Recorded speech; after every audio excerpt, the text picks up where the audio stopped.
my 5 tips using my Nexus devices here. Those of you guys who have a Nexus device or just a stock Android version, and it might work for others, I just don't have all the phones, so you want to try it out for yourself. There's a little trick to your phone that I'm going to show you here. Pay attention to the toggles. I can rearrange all these, and maybe you thought you can't do that unless you're rooted, but you do not need that. Now all we're going to do is press and hold on this little, and you can see it spinning. You can see it spinning right there. I'm going to let go. System UI Tuner has been added to settings. Now we're going to scroll down and go to System UI Tuner. Fun for some, but not for all. And quick settings, you click onto it. Now you can rearrange your stuff here. You can add more tiles, or let's say you don't want to see the invert colors, so you're going to bring it to the trash can and throw it away. It doesn't throw it away completely because you can bring it back, as you can see, invert colors. I want the airplane mode to be in the middle, switch it up, and it switches over. You don't really get to add like cameras or special apps. It's not a rooted feature, it's just more like a rearrangement or changing something on here. Now I love to see a little battery percentage, but I can't tell how many battery percentage I have in that little battery. So what you do, instead of having to do another third-party application that does this, you do it straight up within the phone. You can see my battery right there, it's nothing inside of it, but I'm gonna click on this. And now there is a battery percentage of 81%. Instead of having to bring it down and then one more, go to the battery percentage, you'll see your battery percentage all the time inside there. Status bar. You can quickly uncheck and check things on if you don't want to see them in the toggle bar. It might be very useful and more minimal for you, or added features. Tip 2.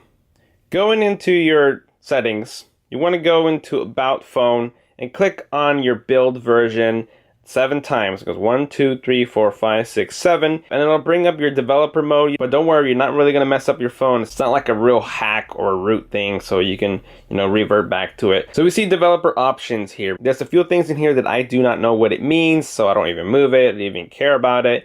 But you can see there's USB debugging mode. That's if you want to do some kind of computer hookup to do like tethering some sort with other applications, or like bug reporting. I'm gonna hold the power button. You can see that's all we get. Select on that, now press the power button, now we get bug report. You can show touches, so if you want to see where your finger is hitting things, there's a little bubble there underneath my finger, you can't really tell. But if you want to see where it touches, so make sure it's registering, you can have that on and off. And this is where I used to come to all the time to change the animation scale, because maybe the way things pop up or move, you see that movement right there that comes up. We can move it into slower speeds. We'll do 5 times and you will see the animations are starting to get really slow.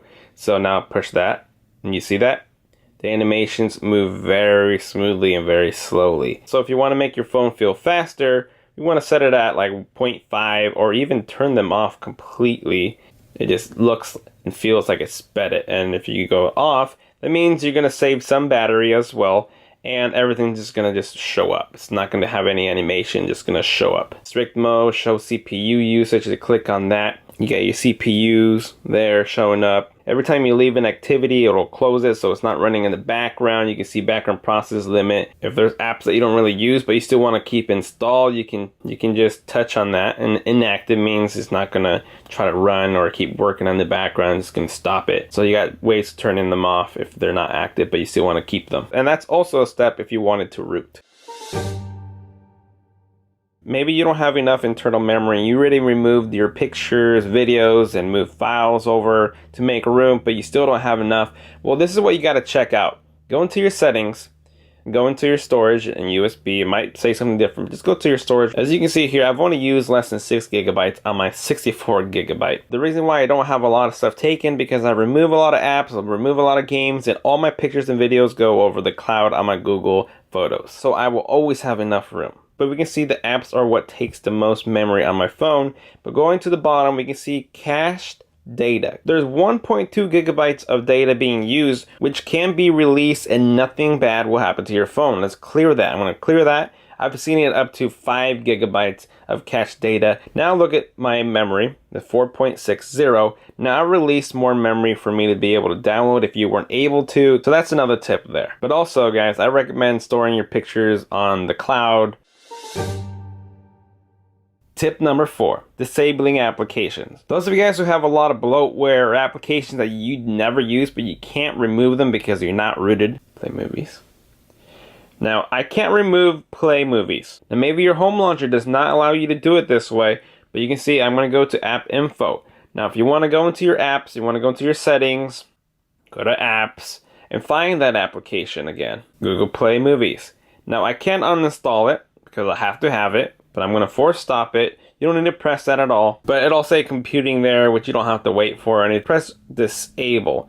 Now it says if you disable this app, other apps may no longer function as intended. Your data will also be deleted, which I'm totally fine because I don't ever use it. So I'm going to disable the app. Now it doesn't uninstall it from your phone. It just goes back to a factory version of uninstalling. It is disabled now. Let's go back into the drawer and you will see that it's no longer there. So I won't be annoyed with applications that are in my drawer, or it just won't be popping up or stuff being updated for it because I don't have it ready for it to try to work. So that's a disabled option. If you needed to bring it back, go back into your applications. If you don't have the option to choose from disabled, enabled, or applications, it's always going to be at the very bottom. And click on that, you see disabled. And those are the disabled applications. And lastly, for tip number 5, we want to go into NFC. My NFC is always checked on. It does not drain any battery, anything extra. There's no problem having it on. So what about NFC? Not only can you make mobile payments, paying in stores with your Android Pay, Samsung Pay, they use the same NFC, which is near field communication. But this is where it comes really handy. Let's say you wanted to do a application without the need of inputting any information. I'm going to open up OfferUp. Now I'm using my Nexus 7 tablet here, but it can be any other Android phone with NFC. Now I'm just going to combine these together in the back, and my NFC chip should be right there. Now you can see it got smaller, and I'm going to touch this and it's going to beam it right over to the tablet here. And there's the application right there without me having to put any information, because I had this app open. Your friend might have been watching this app and he wants it. Same as Clash Royale. Put it over, cast it over, and there we have it, Clash Royale. NFC is great for a lot of reasons. You can even buy little tags to make profiles and a lot of things about NFC. NFC has been around for Android for around like 5 years or more probably. A lot of people don't understand them, and I haven't obviously educated a lot of people about it, but I've used it and I love it, and it's pretty much been a mobile standard ever since. So go educate yourself on NFC. Other people have great videos out there for you to check them out. So there you guys have it. Those are my 5 tips using my Nexus devices here. This is 2015 Nexus 6P, Nexus 7. The only devices that I have right now. Even though I performed all these on my Nexus device, doesn't mean that you have to have this phone in order for those features to work. But it's definitely worth it for you to go test it out for yourself. And there you guys have it. Thank you for watching. And as always, I will see you guys next time. Later.